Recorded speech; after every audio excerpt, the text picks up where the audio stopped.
بهایم مسلم ومثل الذين كفروا مثال نو دلته به حذف د مضاف کوي مثل الذين كفروا مثل الداعي الذين كفروا مثال د دعوت ورکون کی کافرانو ته چې وسړی کافرانو ته دعوت ورکوي نو کمثل الذي کمثل الراعي الذي دا پشان د اغش کون کی دی یعنی کو چې دا اوازونه کوي بما لا يسمع دا چې چاته اوازونه کوي چې هغه د اواز نه اوري الا دعاء مگر بلنا اوري ونداء دا ورته عطفي تفسیر دی صرف چغي اوري نور په مطلب نه پويږي صم بكم عمي فهم لا يعقلون دوی نه پیژن لا يعقلون نه پويږي په څه نه پويږي مقاصد والمنازل خپل مقاصد او منازل نه پیژني يا ايها الذين امنوا كلوا من طيبات ما رزقناكم اي مؤمنان تاسو خورئ من طيبات ما رزقناكم طيبات حلالات مستلزات هغه حلال مالونه چې خوند ورکون کړي نو خوري تاسو هغه حلال مالونه چې خوند ورکون کړي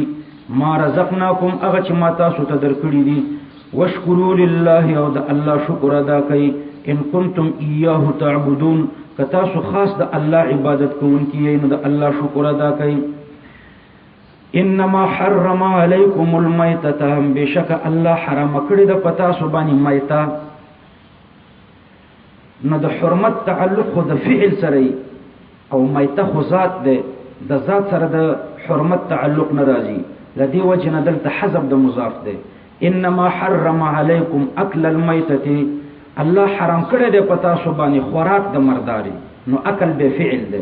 اکل په کې ځکه مقدر ده پدې پوښښ لکه ګوره زه تا ته وایم چې پتا باندې حرام دی دا دیوال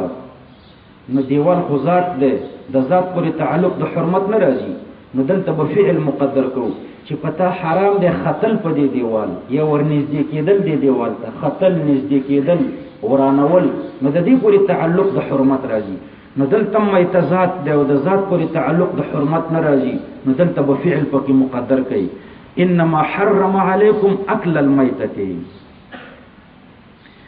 خوز دلته اعتراض راځي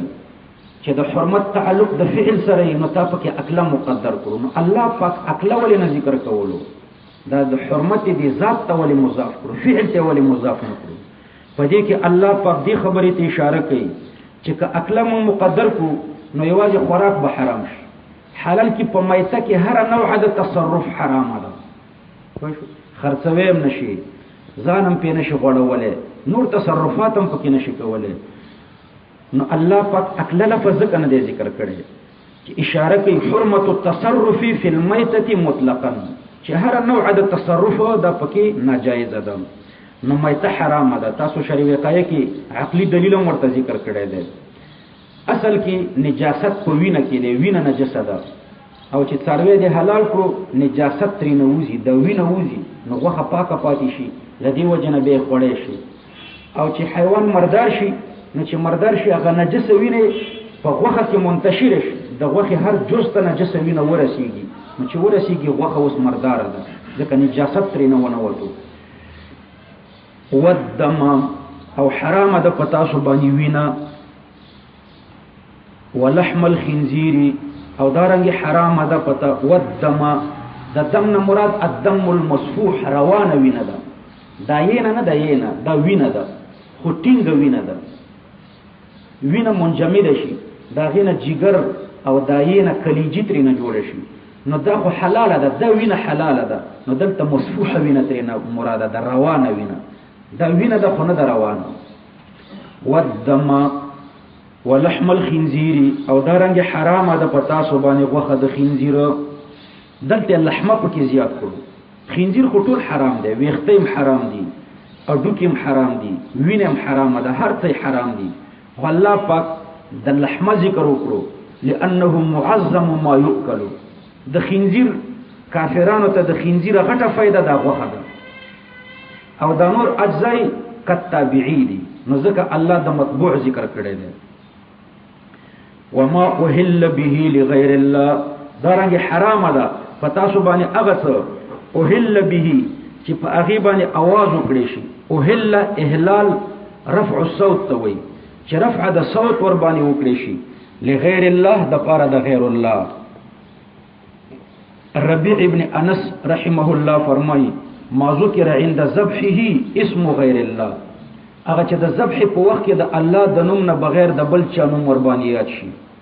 نو هغه په تاسو باندې حرام دی. اوس ګوره غیر الله ته چې کومه منظور څاروی دی د غیر الله په نوم دی نظر کړی دی او هغه دی د حلالولو په وخت کې د الله نوم په واخیستو، دا حلال دی که حرام دی؟ نو مولانا قاسم نانوتوی رحمه الله دلته ډیر بهترین تحقیق کړی دی.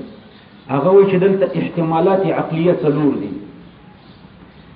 یو احتمال عقلی پکې دا دی چې نیت دم د غیر الله پکې کړی دی او د ذبح په وخت کې د غیر الله نوم واخلي، دا د مشرکانو عادتو. نیت به د غیر الله د تقرب کولو چې غیر الله ته پینځدي شي، غیر الله ته به نظر کړو نو نیت کې به غیر الله، نیت کې به قرب د غیر الله چې غیر الله ته پیژان نږدې کی او په خپل به غیر الله یادولو، دا خو د مشرکانو عادتو، دا څاروی حرام دی. دویم دا چې نیت دم د الله، نیت دې دی چې الله ته پریزان نږدې کی، نیت دې د الله او په خپل د الله نوم واخلي نو دا د مسلمانانو څارویو دا به حلال اتفاقا. و دریم څاروی زموږ د زمانه د مشرکانو دي، زموږ د زمانه مشرکان داسې دي په خپل د الله نوم اخلي او په ځل کې تقرب غیر الله ته، په ځل یو څه په خپل بل څه. نو یو د مشرکانو چې زړه او خلی سره یو شو، زړه کې به د تقرب د غیر الله، په خپل کې به د غیر الله نوم یادېدو. د مخالص مؤمنانو په ځل کې به قرب الله ته، تقرب الله ته، په خپل به د الله نوم اخستو. نو دا یو قطعا حرام دی، دا بل قطعا حلال دی. دا دریم د منافق صفت دی، په مسلمانانو کې د مشرکانو صفت دی چې په ځل کې نیت دی چې تقرب پکې غیر الله ته حاصل کی، د غیر الله په نوم نظر کړی دی، غیر الله ته د قرب د پاره نیت نیولې دی او په خپل په د الله نوم اخلي، الله اکبر په وای نو وای دام حرام دی، قطعا حرام دی. او دا څلورم صورت چې په ځل کې الله نیولې وي او په خپل غیر الله یادي، وای دا احتمال عقلی دی. خدا درې په دنیا کې موجود دي چې په ځل کې دیم تقرب د غیر الله او په خپل غیر الله یاد کې، دا په دنیا کې د مشرکانو عادتو چې په ځل کې دیم د قرب د الله نیولې او په خپل د الله نوم یاد کې، دا د مسلمانانو عادت ده. او چې په ځل کې د غیر الله ته قرب نیولې وي او په خپل الله یاد، دا د منافقانو او زموږ د زمانه د مشرکانو عادت ده. نو دا څلوم حراميږي. د دې علامه دا ده چې ګوره یو سړی وایي چې زه پیر بابا ته څاروی بیم، خو مطلب مې دا دی چې هلته مدرسه ده، دارالحفاظ دی، ملنګان دي، په هغوی خورم. نو وایي د دې معلومات به بیا داسې کېږي چې که دی د غوښه د دې څاروي په ځای غوښه وړی شي، ترکاري، بینډۍ، بانجان،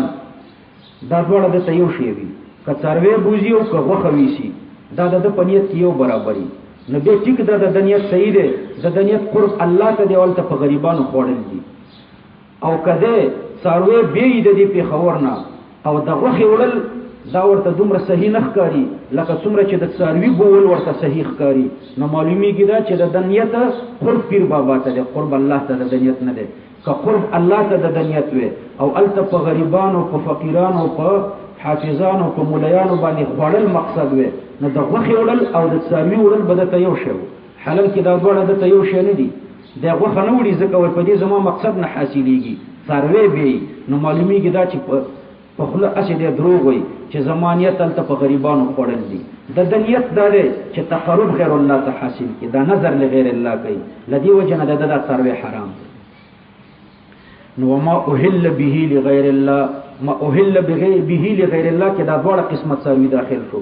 چې نیت دیم د غیر الله او په خوله غیر الله یاد کې. دویم دا چې نیت دې دا قرب د غیر الله او په خپل الله یاد کې غیر الله ته دې نظر کړي څاروي، نو دم حرام دی. المنظور لغیر الله. فمن اضطر غیر باغ، هغه څوک اضطر چې هغه محتاج شو، مجبور شو،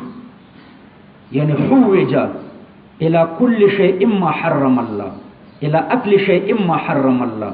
دې محتاج شو خوراک د دې محرمات ته. حوج الى اكل شيء مما حرم الله، دا کوم شیان چې الله حرام کړی دي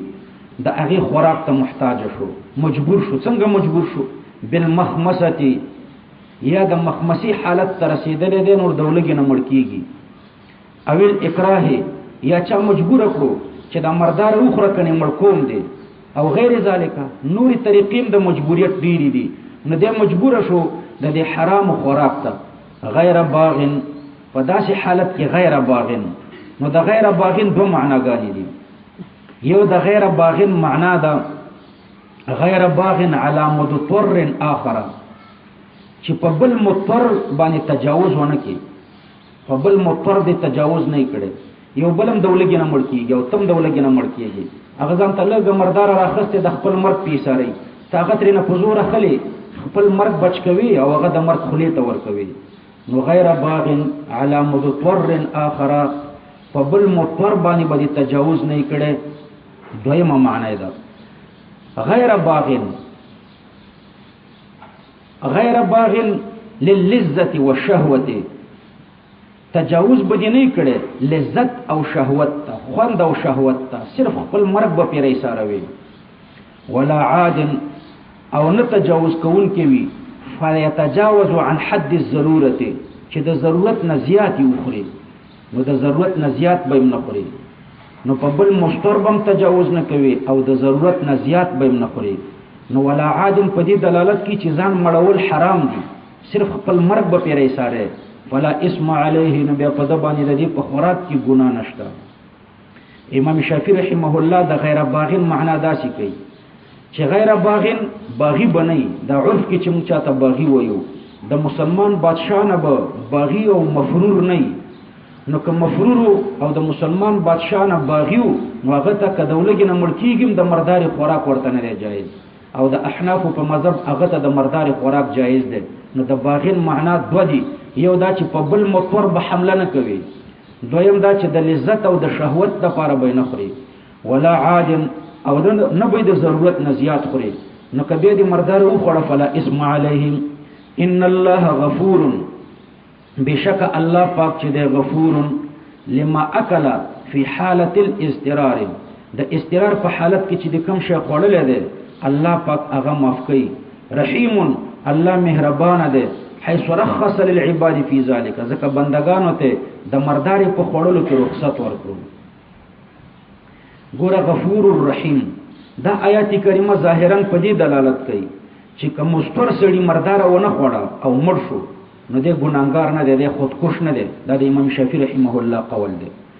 او امام ابو حنیفه رحمه الله فرمایي چې یو سړی دولګي نه مړ کیږي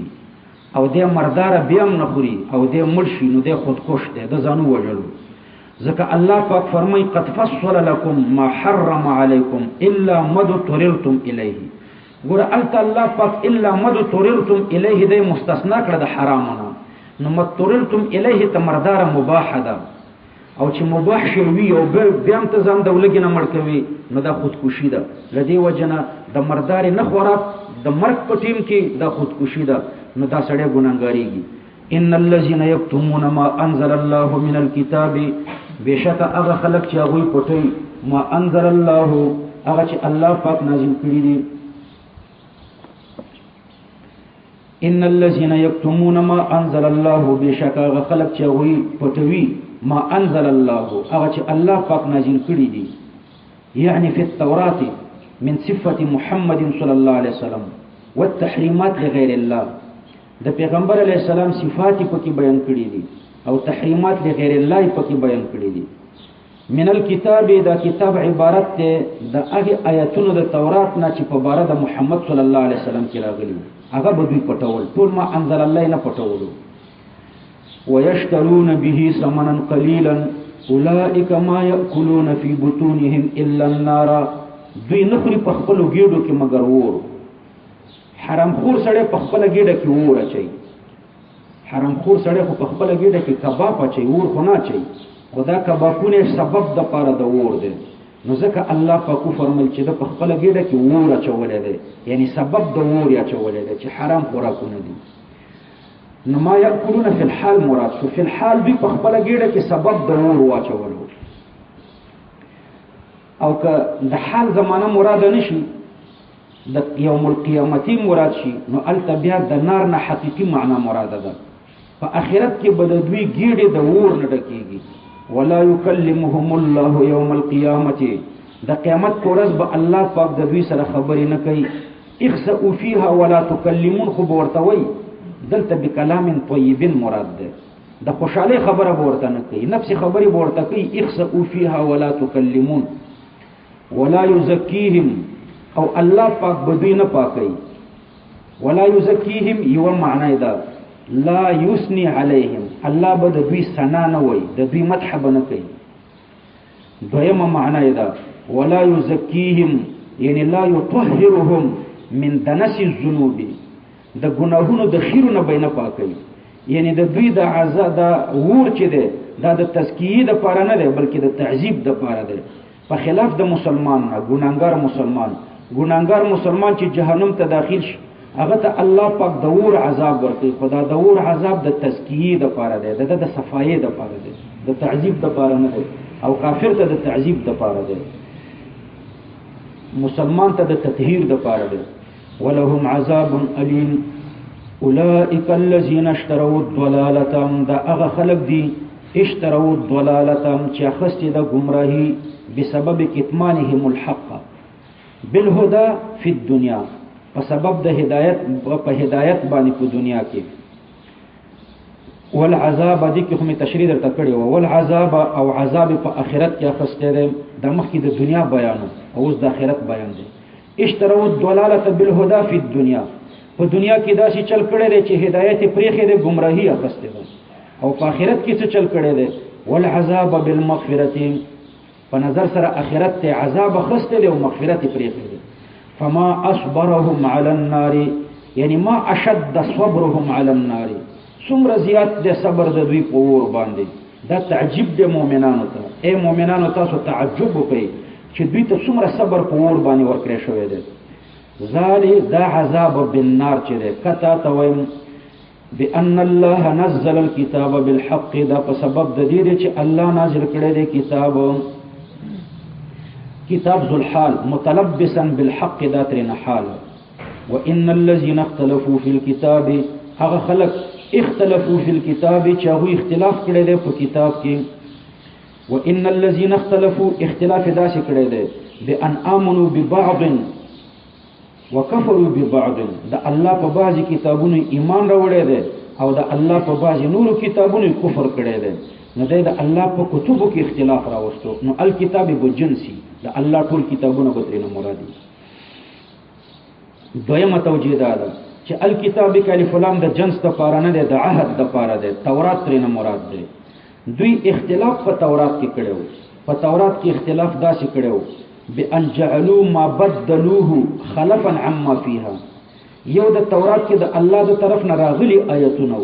یو د دوی په لاس لیکل شوی شیانو. نو دا په لاس لیکل شوی شیان هغه په تورات کې ولیکل د الله د آیتونو په ځای باندې. نو اختلافو فی الكتاب اختلاف په کتاب کې وکړو د الله آیتونه تر نوران کړو د ځان نه پکې لیکل وکړو. درې متوجه پکې دا ده چې الکتاب کې الف لام د عهد د پاره ده قران تر نه مراد ده. اختلافو فی القرآن د قران په باره کې دوی اختلاف وکړو. اختلاف داسې وکړو بعضی کافرانو به د قران ته سحر ویلي بعضو کافرانو به د قران ته شعر ویلي بعضی کافرانو به ورته اساطیر الاولین ویلي. نو د قران په باره کې د کافرانو اختلاف دی. څوک ورته یو څه وایي څوک ورته بل څه وایي. نو هغه خلک چې د قران په باره کې دا اختلاف کړی دی لفی شقاق دوی په اختلاف کې دي په خلاف کې دي بعید عن موافقه مراد الله. په دې جرګو کې چې کوم په سه حلاليږي نو په دې باندې د الله نوم یادېږي. نو مقالات کې مفتی فرید رحمه الله لیکلي دي چې د دې د غوښې خوړل جایز دي او فتاوی فریدیه کې د دې تفصیل کړی دی. ليس البر ان تولوا وجوهكم قبل المشرق والمغرب. ليس البر کله چې کافرانو دا ویل چې مشترینا الضلاله والعذاب مخ گمراهی او عذاب نه دی اخسته بلکې مخ اهل البر یو ځکه د مون قبله سیده. نو الله پاک فرمایي چې ليس البر ان تولوا وجوهكم قبل المشرق والمغرب. دوی په خپل قبله فخر کولو چې زمون قبله بیت المقدس ده. نو الله پاک فرمایي ليس البر ان تولوا وجوهكم قبل المشرق والمغرب. ګورئ تاسو ته مخکې ما ویلو چې مبتدا او خبر چې دواړه معرفي وي پاغي کې قصر وي کنه خو ظلام به مقصوري تر غیر ظلام پورې نو دلته البر خبر ده خبر مقدم ده ان تولوا دا اسم مؤخر ده البر ته اسم نه وایي وجه دا ده چې البر معرفه ده او ان تولوا معرفه ده او ان تولوا دا اعرف ده په نظر سره البر ده وجه دا ده چې البر دا موصوف او صفت واقع کیږي او ان تولوا دا پشان د ضمیر ده لا یوصف ولا یوصف به نو د ضمیر اعرفیت خود ټول معارف او نزیات ده نو د ان تولوا اعرفیت داسې ده لکه د ضمیر نو اعرف شی به اسم ګرځوي او چې اعرفیت کمی یا د سره اعرفیت پکې نه هغه به خبر ګرځوي نو خبر څوک شو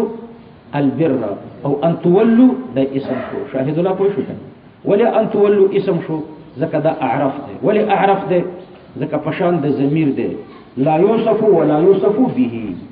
دې په خو پوه شو ان شاء الله د دین ورسته په تلخیص کې تاسو وایي چې اسم او خبر دواړه معرفي وي پاږي کې قصر وي نو البر دا خبر ده ان تولوا اسم ده نو پدې کې قصر راوي صحیح څوک به مقصوري البر دا به مقصوري تر ان تولوا وجوهكم پورې ځکه ظلم به مقصوري تر غیر ظلم پورې صحیح نو دانیکی د کافرانو په خیال کې مقصوره وا تر ان تولوا پورې تر دې قبله پورې نیکی مقصوره په قبله کې و ان تولوا توجه الى القبله قبلنا توجه الى القبله نو د دوی په خیال کې د نیکی مقصوره تر توجه الى بیت المقدس التوجه الى بیت المقدس نیکی تر دې پورې مقصوره و الله پاک لیسه داخل کو نو چې لیسه داخل کو د کافرانو مقصد خو قصر وکنه د کافرانو مقصد قصر نو اوس بنفي قصر ته متوجي وي مطلب بدای چې دا قصر نشته بر په توجه الى بیت المقدس کې شته او قصر نشته حالانکه دا معنا صحیح نه ده د سره نیکی پکې نشته اوس په خبر کو ولا به درته وایم البر معرفه ده خبر مقدم ده ان تولوا دا اعرفیت ده دا معرفه ده خو په دې کې اعرفیت ده ځکه دا پشان د ضمیر ده لا یوصف ولا یوصف به نو اسم او خبر دواړه معرفي شو نو دلته قصر راغی نو چې قصر راغی الله پاک لیسه داخل کړو نو لیسه به دې قصر ته متوجي وي نفي چې په کلام مقید داخله شي قید ته متوجي وي دلته قید قصر ده نو نفي قصر ته متوجي شو نو مطلب دا ده چې دا قصر منتفي ده نفس نیکی شته خو قصر د نیکی نشته نفس نیکی په دې کې شته چې یو سړی بیت المقدس طرف ته لمونځ کوي خو دا نیکی تر دې پورې مقصوره نه ده نو د آیات مطلب دا شو ظاهرا حالانکه دا مطلب نه دی صحیح بعضی ځایانو کې چې کله داسې اعتراض راشي نو علما جواب کوي چې دلته نفي د قصر نه ده بلکې قصر د نفي ده نفي د قصر نه ده بلکې څه شی قصر د نفي دا نفي چې ده نفي د بر پر توجه کې دا نفي تر دې پورې مقصوره ده حالانکه قصر د نفي نشته قصر د نفي او نفي د قصر نشته کله نفي د قصر راولو نو مطلب به دی چې نیکی مقصوره نه ده تر توجه الى بیت المقدس پورې نیکی پکې شته خو مقصوره نه ده حالانکه دا معنا غلطه ده د سره نیکی پکې نشته دا که نفي د قصر راولو او که قصر د نفي راولو قصر د نفي یعنی یوازې همدغه نفي ده قصر د نفي او بل نه ده نو قصر د نفي غلطه ده نفي خو تر ډیرو شیانو پورې متعلقه ده یوازې تر دې پورې نه ده متعلقه نو نفي د قصر ده او نه قصر د نفي ده لہذا ظاهري معنا نه صحیح کیږي نو چې ظاهري معنا نه صحیح کیږي نو دلته بداسي وایي چې دلته کله نفي په کلام مقید داخله شي نو کله غالبا خو یوازې قید ته متوجي وي خو کله کله داسې کیږي چې قید او مقید دواړو ته متوجي کیږي نو دلته قید او مقید دواړو ته متوجي ده نفي د برم ده او نفي د قصر د برم ده قید او مقید دواړه متفق کړي نه برشتا په توجه الى بیت المقدس کې او نه قصر د برشتا تر توجه الى بیت المقدس پورې نو نفي د جنس بر ده عن قبلتهم ځکه دا منسوخه قبله ده او په منسوخه قبله کې نه برشته نه قصر ده برشته خبره پوه شئ نو نفي قید او مقید دواړو ته متوجه ده دا ډیره تکلفي معنا و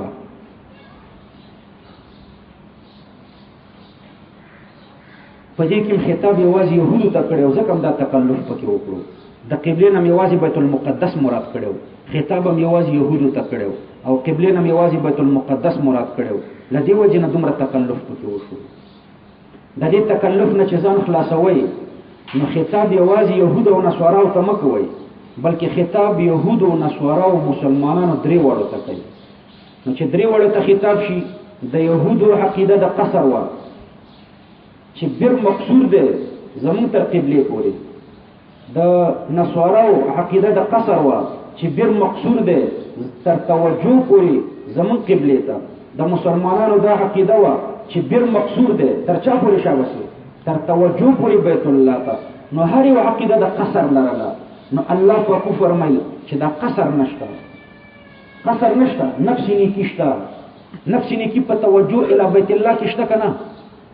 نفس نیکی خوشته کنه نو خطاب کوم عام کو درې وړو ډلو ته يهودو ته نصاراو ته مسلمانانو ته د دوی عقیده دوی یو عقیده دا و چې نیکی په توجه الی القبله کې شته او دویم دا چې دا نیکی تر دې پورې مقصوره ده الله په کفر مقصوره نه ده اگر چې جنس برشته جنس بر د مسلمانانو په قبله کې شته خو قصر پکې نشته نو چې خطاب درې وړو ته عام کې نو بیا خبره صحیح کیږي نو بیا به ذکر د مشرق او د مغرب تمثیلا نو کالی فلامي جنسی کوي نو بیا تعریف د البر د قصر د پاره ده مقصود نفي د قصر د نیکی ده تر قبله تر جنس قبله یعنی نیکی واجب قبله نه ده تر جنس قبله پورې چې کوم نفي د تر جنس قبله پورې چې کوم قصر د نیکی راغله او داغه نفي راغله او کالی فلامي عهدی شي نو بیا خاصه نیکی ده چې کامله نیکی ده یعنی ليس البر العظیم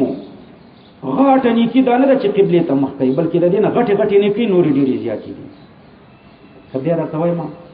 نو بیا خو خبر ډیره وګده شو خو ان شاء الله چې پوښي وبای ليس البر ان تولوا وجوهكم ندنی کی ان تولوا وجوهكم دا چې تاسو واړوي خپل مخونه قبل المشرقي طرف د مشرق ته قبل المشرقي قبلة النصارى قبل المشرقي من افق مکه دا د نصارى او قبله مراده ده والمغربي د دینه قبله د يهود مراده ده او دا خو اغاول صورت باندې زما کله سودا شي چې تاسو بس د شي کذب نشي ګوره اول صورت دا چې دا خطاب يهود او نصارا وته شي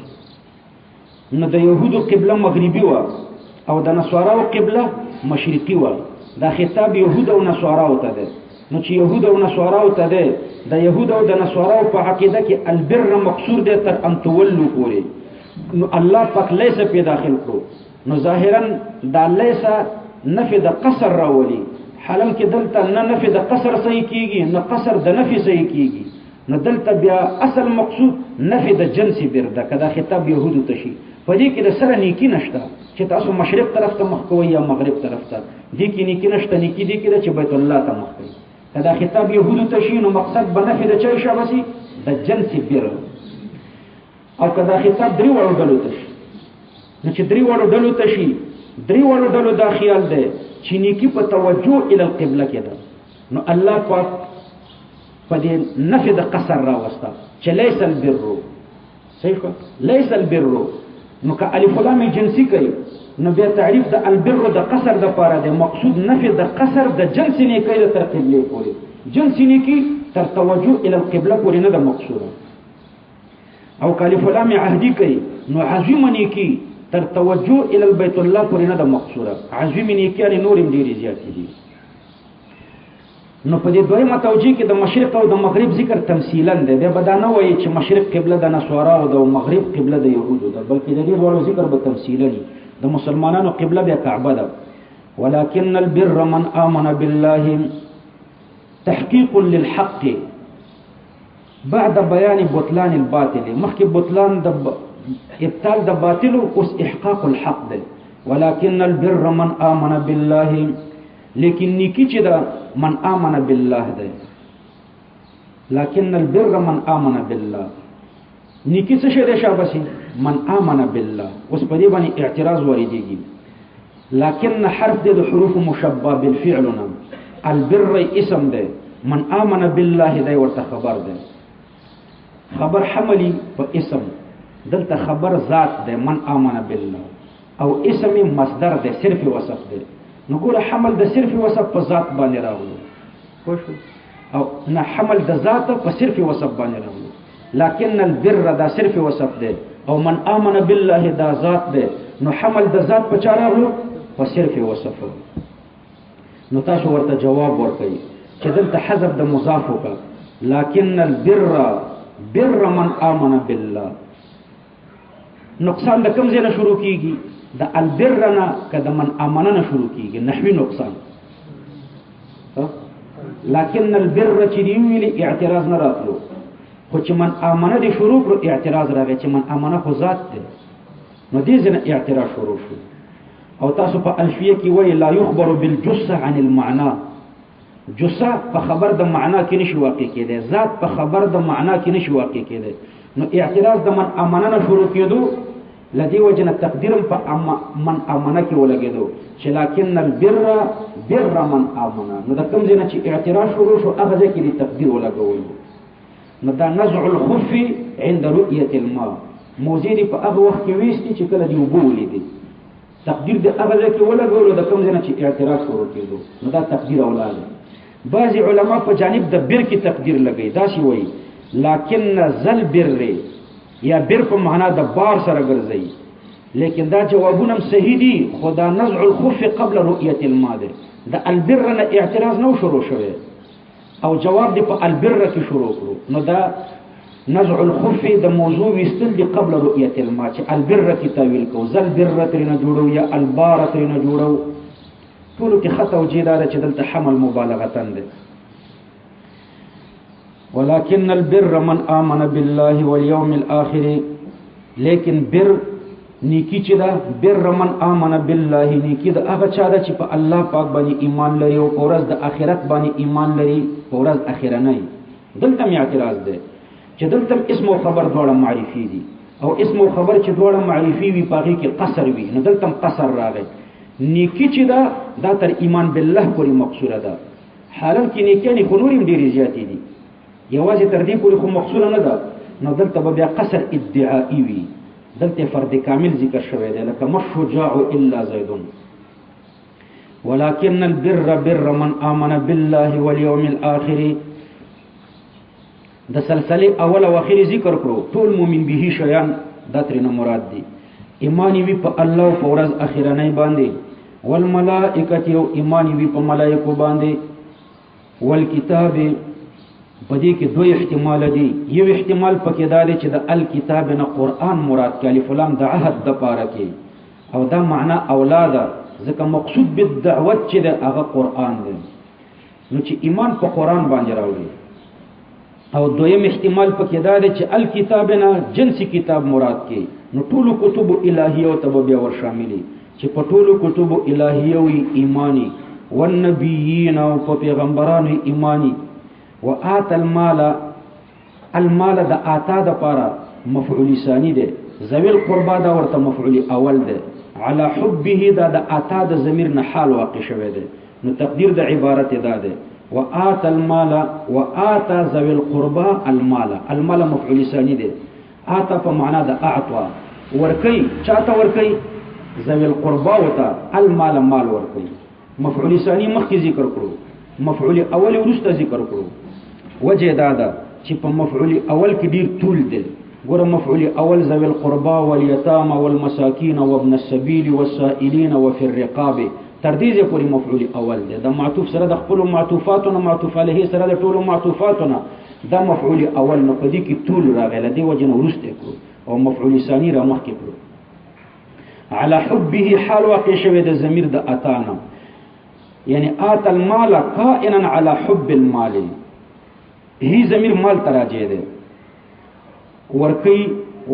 آتا یعنی اعطا ورکی ذوی القربا و یتاما و مساکین و ابن السبیل و سائلین و فی الرقاب تڅش ورکی المال مال حال دا علی حبه چې د مال سره ډیر محبت هم ده نو چې د مال سره ډیر محبت هم ده دیم د الله په لار کې ورکی نو هی ضمیر مال تراجع شو او دا علی حبه دا حال ولی ذکر کړو چې ضمیر پکې مال تراجع ده مال ورکی یا سره د محبت نه ورکي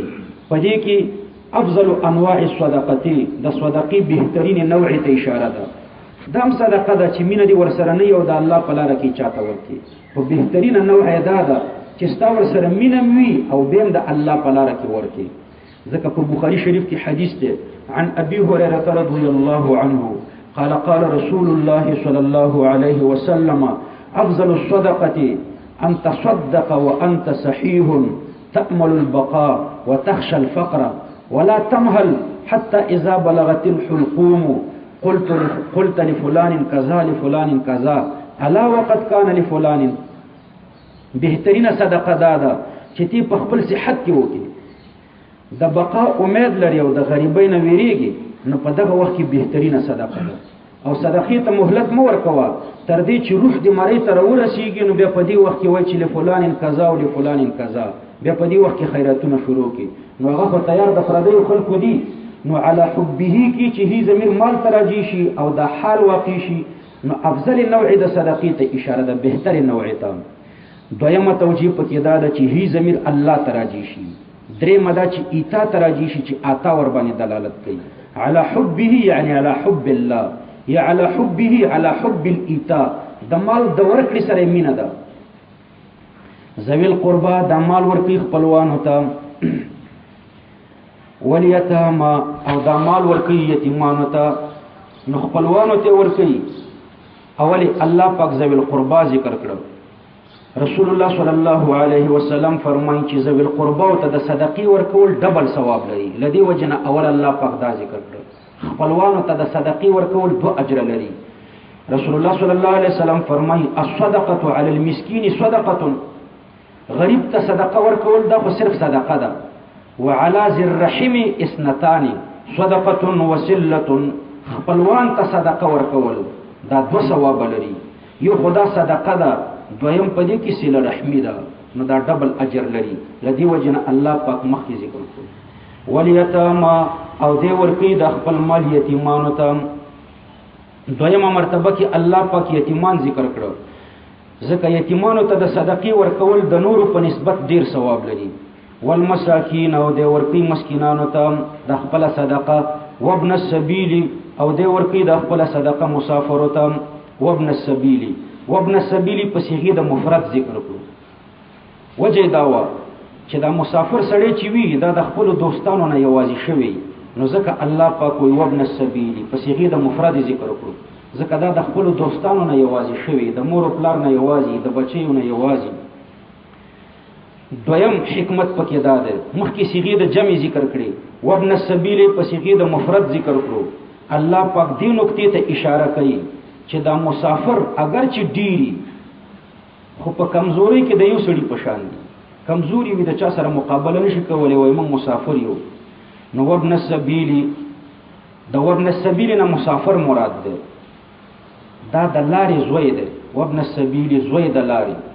د چې سړی په دې لار روان دي د کوڅې نه وځي نو ته ویل کدا چې د کوڅې زیږولې ده نو د لارې زیږولې د کوڅې نه راوتل دا داسې وی لکه د مور نه راوتل لکه د کوڅې نه چې زیږېدلې نو د لارې والا یا ملازم د لارې سره عبد الله ابن عباس فرمایي انه الضيف د دینه مسافر نه دی مراد بلکې د دې نه تاسو نه دی ویلي چې مسافر نه دی مراد کله کله سړي خپل غلطه شي مسافر نه دی مراد ملما مراد ده دا ځان ته خبره ده او ملما مراد ده دا ځان ته جمله ده عبد الله ابن عباس فرمایي انه الضيف د دې معنا ده ملما وابن السبيل او د مال ورکی ملمتا والسائلین او د مال ورکی سوالګر ته الطالبین للطعام سوالګر کله فقیری نو ام ورته مال ورکوا او کمالداري به مرته ورکوا مالدار ده خودم رڅنه لري چې د ضرورت په پورش رسول الله صلی الله علیه وسلم فرمایي للسائل حق وان جاء على فرس د سائل بیا حق شته اگر چې په اسبان سپور راغلی وي خو بیا حق لري مالدار دی واستانه څو غوښته ورته ورکا ځکه بل شي ته به ضرورت دي وفي الرقاب دا متعلق تر آتا پورې دي وآت المال دی ورکی مال فی الرقاب حذف د مضاف دی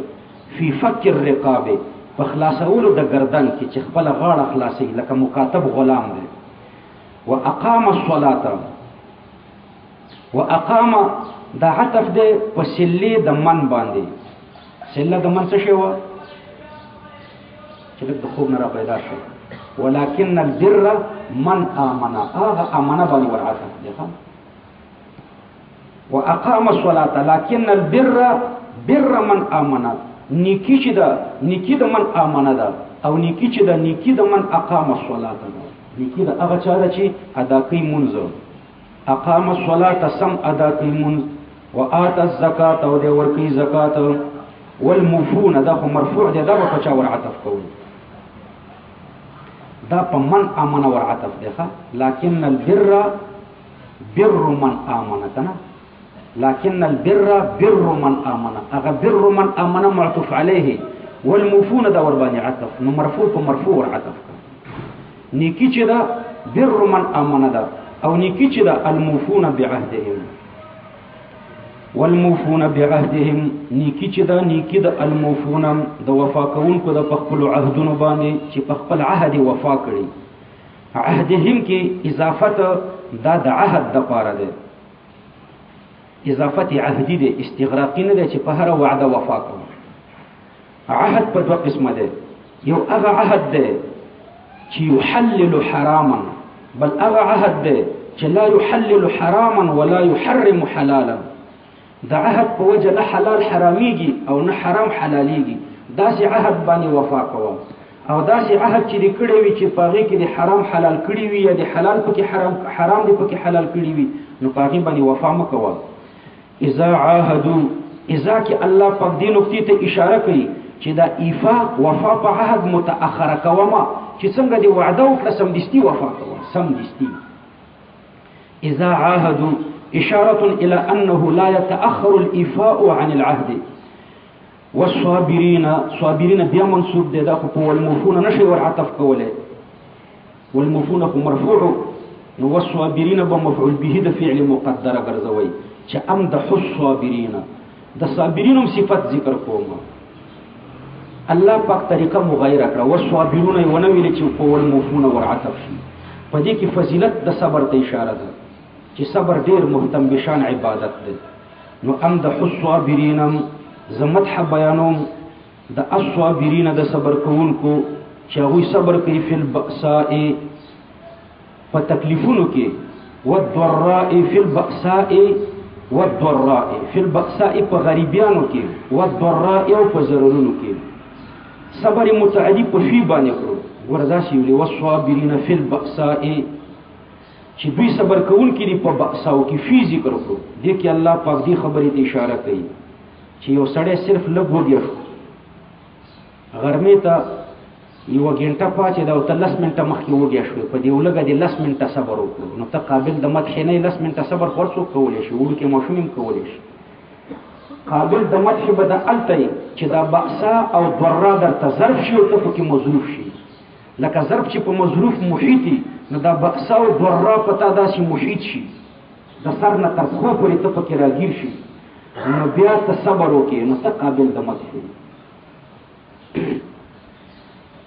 وحين البأس او دې صبر کوون کې حين البأس په وخت د جنگ کې نو حين البأس الله پاک مستقل ذکر کړو الله پاک دې خبرې ته اشاره کوي چې دا صبر چې دا ډېر صبر سخت صبر دی د جنگ په وخت کې صبر کول دا ترقی د شدید نه اشد ده او کلمه د حين ذکر کړه په دې کې دې خبرې ته اشاره کوي چې دا د قتال زمانہ دا ډېر اوږد نه غالبا جنگ چې وي یو ورځ یا دوه ورځې کې ډېر اوږد شي نو ترپ او خرپي نو دې په دې ټیم کې چې صبر کوي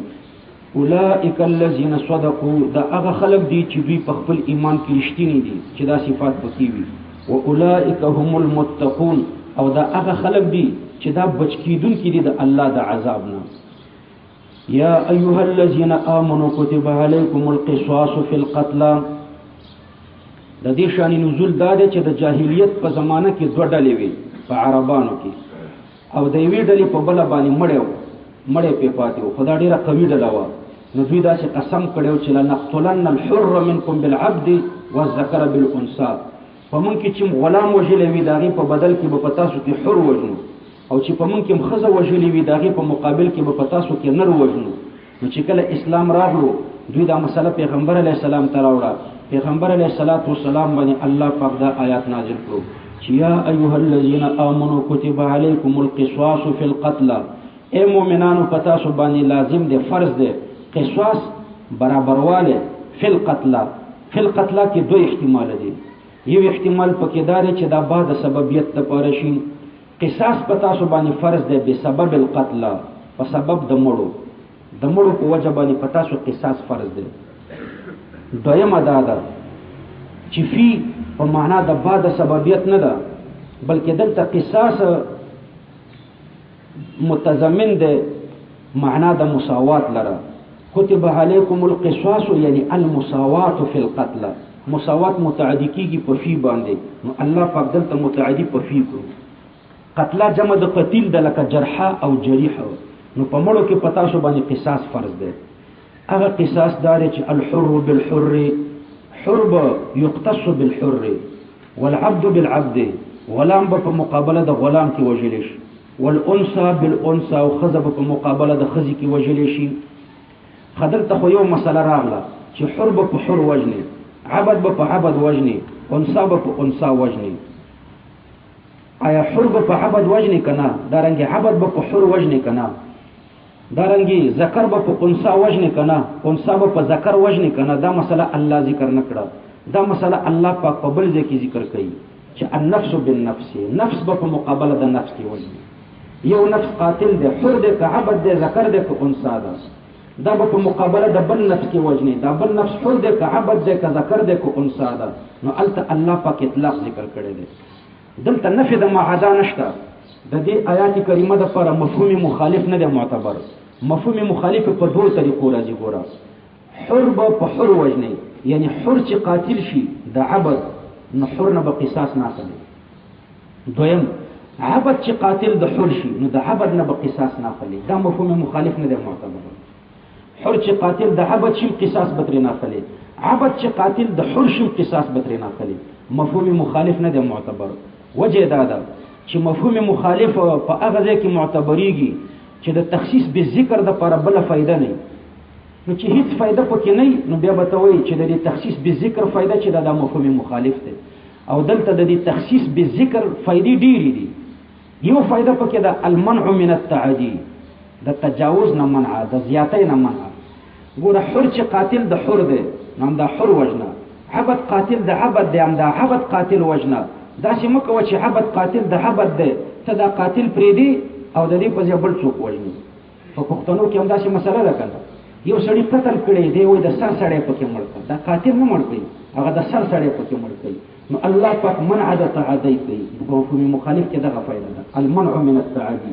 د سر سړی مړ کوا صحیح لوی سړی مړ کوا بلکې قاتل مړ کوا دا قاتل لوی ده کوړو کې ده هم دې کې قصاص اخلا نو مفهوم مخالف په هغه ځای کې معتبريږي چې کله د تخصیص به ذکر بل فائدہ نه او دلته د تخصیص به ذکر فائدہ شته فائدہ څه شه ده المنع من التعدي نو مفهوم مخالف نه دی معتبر او دا رنګي دا آیات کریمه په دې باندې دلالت نه کوي چې عبد قاتل د حر شي انثى چې قاتل د ذکر شي نو دا بنه وجني په دې دلالت نه کوي وجه دا ده چې د مفهوم مخالف خو یو هغه ځکه معتبريږي چې د تخصیص به ذکر د لپاره بل فائدہ نه دویم دا چې مفهوم مخالف په هغه ځکه معتبريږي اذا لم يعلم نفيه بمفهوم الموافقه چې د مفهوم مخالف نفي د مفهوم الموافقت نه معلومه شوی نه دلته مفهوم الموافقت دا ده چې عبد په مقابله د عبد وجني نو چې عبد قاتل د عبد دا به وجني صحیح نو چې عبد قاتل د حر ده به په طریقه اوله وجني نو دا مفهوم مخالف په طریقه اوله را فهميږي نو چې په طریقه اوله را فهميږي مفهوم مخالف حکم را فهمیدل دی د مفهوم الموافق نه په طریقه اوله سره لدی وجنه دلته مفهوم مخالف نه دی معتبر بلکې یو آیات کریمه ده چې النفس بالنفس بس نفس په مقابله د نفس کې وجني فمن عفي له من اخيه شيء فاتباع بالمعروف واداء اليه باحسان فمن عفي نو هغه څوک الله پاک فرمای عفي چې هغه ته عفو وکړي شو له عفي متعدی کو په لام باندې عفیه خو متعدی کیږي په عنو او دلته متعدی په لام باندې شو. وجه دا ده چې په دې کې نفع د جانی ته اشاره ده چې د جنایتکار ته د معافي چې د ډیره فایده رسي، د قاتل ته په دې عفو کې فایده ده. نو د فایدې ته د اشارې لپاره الله پاک کلمه د لام ذکر کړه. فمن هغه قاتل هغه جنایتکار عفیه چې عفو وکړي شو له د فایدې لپاره من اخیه، دا من متعلق تر فعل پورې ده، تر عفیه پورې ده. من اخیه ګوره دلته من اخیه منم ذکر کړو او شیئون کی تنکیرم ذکر کړو. مطلب دا ده چې پورا جنایت نه ده معاف شوه، بعض اولیاء عفو کړي دا او بعضو نه ده کړي. که پورا جنایت معاف شي نو بیا قصاص هم لاړو دیت هم لاړو چې پورا جنایت معاف شي. لکه یو سړی دی چا وژلی دی او د 3 زامن دي 3 وړو عفو وکړه، نو چې 3 وړو عفو وکړه نه قصاص شته نه دیت شته. او چې د یو سړی چا وژلی او د 3 زامن دي یو پکې عفو وکړه او 2 نه ده کړي، نو په دې ځای کې قصاص ختم شو خو دیت شته. دا مسله الله پاک دلته بیانوي چې قصاص ختم شو او دیت شته. دا په کوم ځای کې راځي چې قصاص ختم شي او دیت پاتې وي؟ چې بعضې اولیاء عفو وکړي او بعضې ونه کړي. نو الله پاک په کلمې د من او د شیئون کې دې خبرې ته اشاره کړې ده چې بعضې اولیاء عفو کړې ده او بعضو نه ده کړې. نو دلته قصاص ختم شو دیت راغلی، او چې ټولو اولیاء عفو وکړه بیا خو قصاص هم ختم شو دیت هم ختم شو، بیا خو وروسته ذکر د دیت غیر صحیح دی. نو ګوره فمن عفی له هغه څوک چې هغه ته عفو وکړی شو من اخیه د ورور د طرف نه شیئون لږه عفو وشوه، پورا معافي نه ده شوې، لږه عفو وشوه. لږه عفو څه مطلب؟ بعضو اولیاء کړي ده او بعضو نه ده کړي. نو فتباع دلته اوس دیت دی. نو بعضې اولیاء کړي ده، دا چا چې عفو کړي ده دغه نه الله تعبیر په اخی وکړو، دا د مړي زوی دی یا د مړي ولی دی خو عفو کړي ده الله تېنه تعبیر په اخ باندې کړی دی استعطافا. الله پاک دته تذکیر د اخوة البشریة والاسلامیة کوي چې ګوره دا قاتل هم ستا اسلامي ورور دی یا د بشري ورور دی، نو عفو ډېر ښه شی دی، د خپل ورور ته عفو وکړه. نو ترغیب عفو طرف ته ورکوي، ځکه تعبیر په اخي باندې کوي چې دا عفو کوونکی ورور د دې قاتل دی، نو عفو مناسبه ده. نو چې کله یو کس عفو وکړه فتباع، نو فتباع خبر دی د پاره د من، مخکې من مبتدا ده. فمن عفي هغه څوک چې عفو ورته وکړی شوه فاتباع بالمعروف، نو بیا اتباع بالمعروف ده. اتباع بالمعروف دلته عافي عفو کوونکی او اولیاء د مړي ته الله پاک وصیت کوي، الله پاک نصیحت ورته کوي چې تاسو تشدد مه کوئ په طلب د دیت کې، بلکې لږ انتظار کوئ، زیات شی هم مه غواړئ او تشدد هم مه کوئ. به دیت راغلو په قاتل نور د اولیاء تشدد نه کوي بلکې اتباع بالمعروف دی کوي. قاتل ته دی وایي چې دیت راکړه خو په د تشدد په طریقه دی ورته نه وایي، دارنګې زیات شی هم ترې نه غواړي. نو دلته اولیاء د مړي ته الله پاک وصیت او نصیحت کوي. اولیاء د مړي ته خو دا خبره وکړه چې اتباع بالمعروف، په معروفه طریقه یې غواړه، زیاتې مه کوه او تشدد هم مه کوه. اوس قاتل تم الله پاک نصیحت کوي چې قاتله که پیسې در سره وي تم تیل ماټول پکې مه کوه، ورې کا واداء الیه باحسان، ادا ده د قاتل د طرف نه الیه دی اولیاء د مړي ته باحسان په نیکه طریقه. احسان دا دی چې الله یبخسه کمې مه ورکوه. دویم دا چې ولا یمطله تیل ماټول هم پکې مه راوله، بلکې چې څنګه ممکنه ونه ورکوئ. په دې پوه شوئ؟ خو په اخی باندې ما درته ویلي چې یو تعبیر الله د دې وجې نه وکړو چې دا عفو کوونکی دا د دې قاتل ورور دی، نو الله پاک ترغیب ورکړي چې د خپل ورور ته عفو وکړه استعطافا و ترغیبا، اخوت د بشریت ورته یادوي. یو بله نقطه هم پکې شته، الله پاک دې خبرې ته اشاره کوي چې دا اسلامي ورورولي دا د دې قتل په وجه قطع کېږي نه، قتل شوی دی خو بیا هم دا قاتل اسلامي ورور دی، یعنی دا کافر شوی نه دی، اسلامي ورور ګلوي نه ده ختمه. ذالک دا حکم مذکور فی ضمن العفو والدیة، ذالک الحکم المذکور فی ضمن العفو والدیة تخفیف من ربکم، دا ستاسو د رب د طرف نه تخفیف دی. په عفو کې تخفیف قاتل ته دی او په دیت کې نفع د اولیاء د مړي ته، نو دواړو طرف ته تخفیف راغی. على القاتل وورثة المقتول قاتل تم تخفیف دے او ورثو د مقتول تم تخفیف دے ورحمت نو پدې کې رحمت دے فمن اعتدى بعد ذلك چا چې تجاوز وکړو بعد ذلك یعنی بعد ورود هذا الحكم ورسته د ورود د حکم نه دا حکم چې راغلو د دین ورسته تجاوز وکړو تجاوز داسې وکړو بان قتل غیر القاتل چې قاتل ونه وجلو غیر قاتل وجلو او قتل القاتل بعد العفو واخذ الديه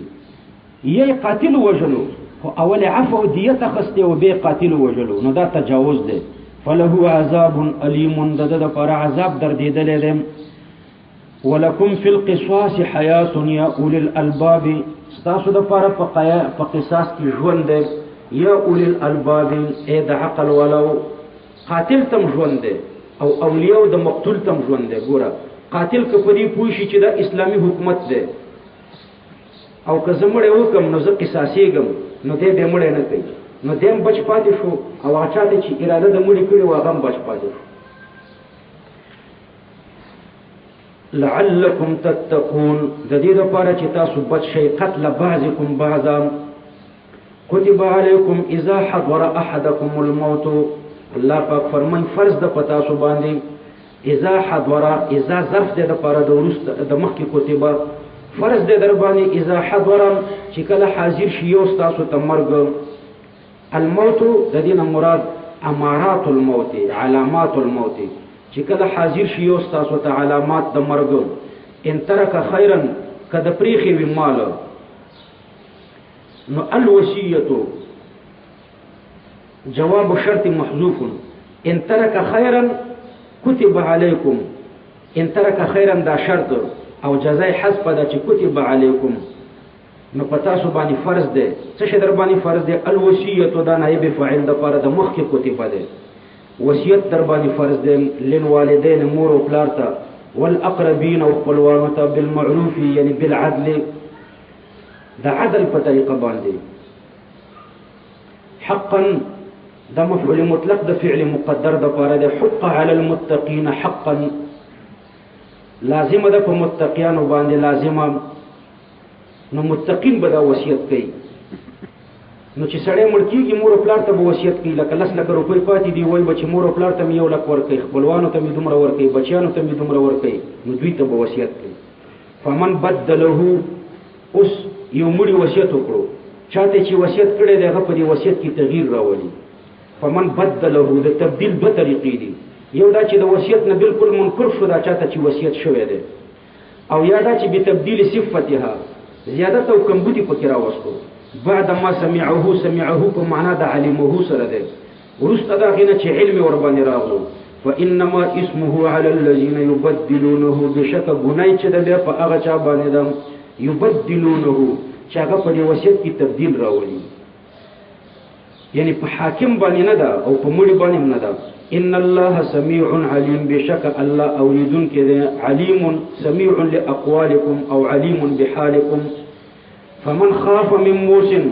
څوک چې ویریږي د وصیت کوونکي نه اوس یو تبدیل جایز ده وصیت کوونکي دا مړ چې ده ظالم ده زیات او کم دومره وصیت وکړو چې نور ورثو ته پکې نقصان ده بیا چاته چې وصیت شوی ده د پکې ترمیم وکړو د په وصیت کې نه په د به ګناه نشته کله مړ ظالم فمن خاف من موسن څوک چې ویریږي د وصیت کوونکي نه جنف مطلق میل ته وایي مطلق المیل والجور دلته ترنه خاص میل ده المیل فی الوصیه من غیر قصد المیل فی الوصیه من غیر قصد ظلم په وصیت کې خو بلا قصد بلا اختیار په ځان نه پويږي او داسې وصیت وکړو چې پاږي کې ظلم بلا قصد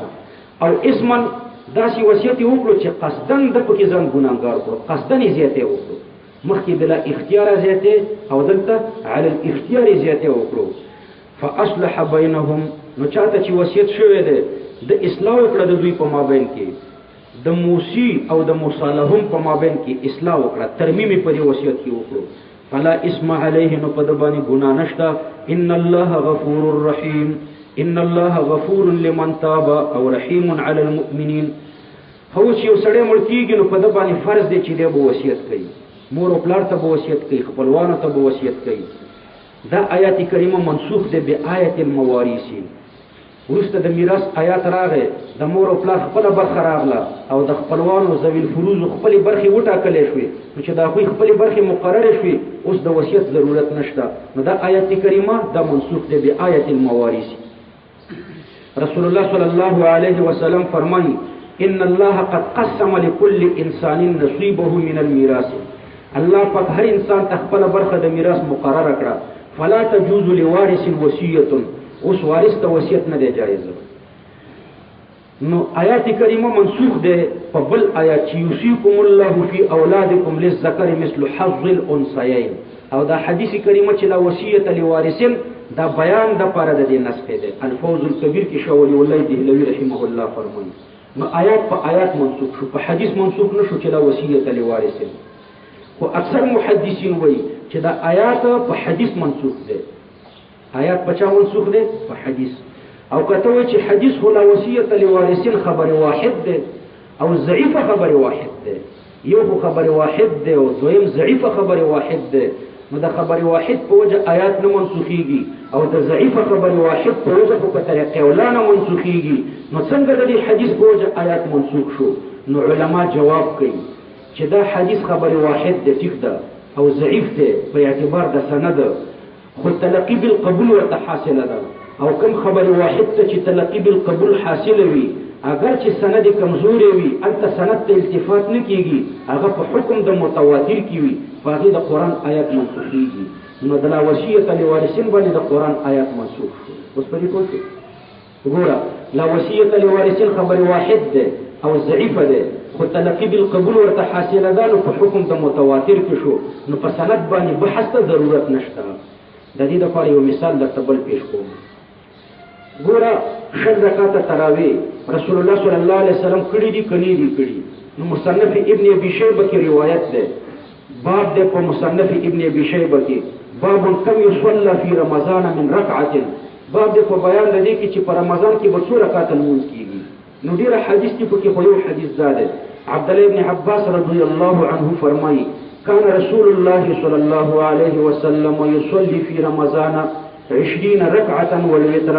رسول الله صلی الله علیه وسلم په رمضان کې 6 رکعات تراویح او وتر کول، 6 رکعات تراویح به کول او وتر به کول. دا په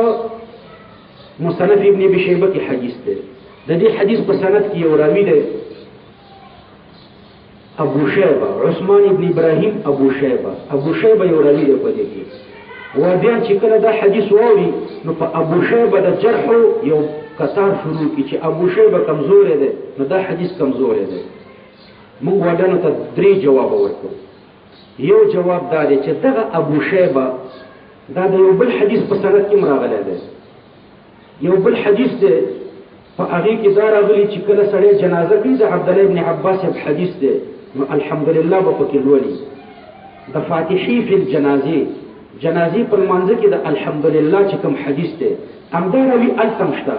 التوابيان د امداروي د حدیث نه د الحمدلله فرضواله ثابتې او دلته د تراویح سنتواله ترې نه نمونی. نو اتؤمنون ببعض الكتاب وتكفرون ببعض، نو څنګه امدا یو راوی دی یو حدیث کې راغله الته د هغه حدیث نه سورۃ فاتحه ته فرض وای په جنازه کې، او امداروي په بل حدیث کې راغله سنتواله نه مانی. دلته چې سنتواله نه ثابتېږي ځکه د غراوی دی، او په دې بل ځکه فرضواله نه ثابتېږي اگر چې د غراوی دی. دا د دې واده نه دغه عادت دی. یو بل مثال درته ذکر کما، امین الله یو جل کتاب دی الحق السری، په دې یو جل کې د رفع الیدین مسلم دا او د من بالجهر مسلم دا ډول په یو جل کې دي. امین بالجهر کې سفیان ثوری راغلی دی، سفیان ثوری دو پانی صفتی کړی دی چې دا ډېر قوي راوی دی سفیان ثوری رحمه الله. امدا سفیان ثوری بیا د رفع الیدین په حدیث کې راغلی به 3 پانی اعتراضات کړي دي چې دا ډېر کمزوري راوی دی، قابل د استدلال نه دی. رفع الیدین کې قابل د استدلال نه دی، من بالجهر کې قابل د استدلال دی. امدا بیا د نریو جراب او د مس یو بل راوی دی د برای ابن عازب رضی الله عنه په حدیث کې راغلی دی. دا غراوی نو مو زمانه هیر شو. د برای ابن عازب چې د رفع الیدین په حدیث کې راغلی دی. 3 پړی اعتراضات یې کړي چې دا شیعه دی. امدا غراوی بیا د جراب او د مسح په حدیث کې راغلی به صفاتونه کړي چې دا قوي راوي دی نو دا د واګانو عادت دی نو به هر تقدیر یو جواب داده چې دغه ابو شیبه چې دی دا د فاتحې فی الجنازې په حدیث کې راغلی الته څنګه د یو ملت لپاره قوي شوی دی او د تراویح په بحث کې بیرته ضعیفه شوی دی یو جواب ده دویم جواب دا چې ابو شیبه مختلف فیه راوي دی اتفاقا کمزور نه دی او د مختلف فیه راوي حدیث چې وي د حسن په مرتبه کې وي دا ټول جوابونه په ځای پرېږده دا حدیث د تراویح دې ته تلقی بالقبول حاصله ده تلقی بالقبول دې ته وایي چې ټول صحابو په عمل کړي ټول امامانو په عمل کړي او د انګريزانو تر دورې پورې ټول مسلمانانو په عمل کړي تلقی بالقبول دې ته وایي کنه نو لا وصیت لوارثین یو حدیث ده د تلقی بالقبول د وجه قرآنی آیات منسوخ کړو قرآنی آیات نو دغه د تراویح حدیث د تلقی بالقبول د وجه څنګه شل رکعاته تراویح سنتواله نشي ثابتوله نسخه ثابتوي شي او سنتواله نشي ثابتوله نو دا د متواتر په حکم کې دی کوم حدیث ته چې تلقی بالقبول حاصله یې د متواتر په حکم کې وي او چې کوم شی د متواتر په حکم کې شي په سند باندې بحث ته ضرورت نه وي د دې وجه په سند د سره بحث ورسره مکوه دا متن متواتر دی اول نمبر صحیح دی نو دلته حدیث راغلی لا وصیت لوارثین خو د متواتر په حکم کې دی ولې د متواتر په حکم کې دی لوجه د تلقی بالقبول نه څو بجې دي 15 نو پس بیا بل تفریق وکړو صحیح ده دا 15 منټ تر لاسو پورې به بیا سبق شو